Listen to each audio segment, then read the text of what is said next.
Now, it's time for this. The world of woke.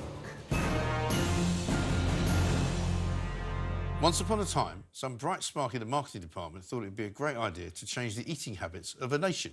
It wasn't enough, they said, to eat vegetables as part of a healthy, well-balanced diet. Oh, no.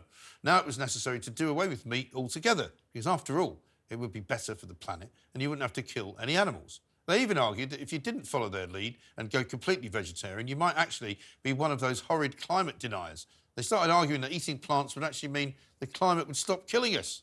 The fad appeared to be catching on as more and more restaurants opened up serving meat-free lunches and dinners, offering nut roast instead of roast beef, falafel instead of chicken. Around 8 years ago, they got even more carried away and decided that being vegetarian wasn't enough, so they invented veganism, where you only eat vegetables and you can't even have any dairy products to dull the pain. So no milk, no cheese, no cream, no butter. Sounds hideous, right? No fun, please. And this is where Pret comes in. The rather snobby food chain unveiled 8 different veggie and vegan-only branches in London and Manchester. Where else? The home of the Gen Zers.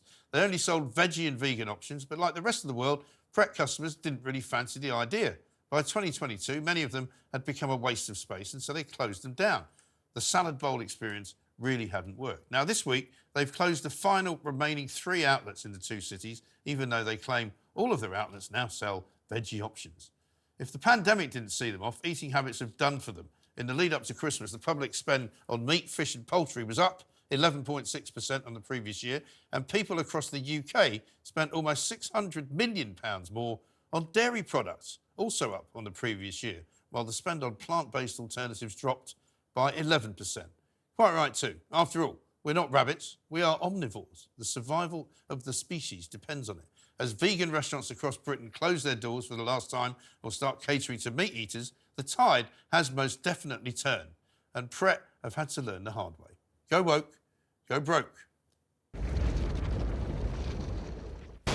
The world of woke.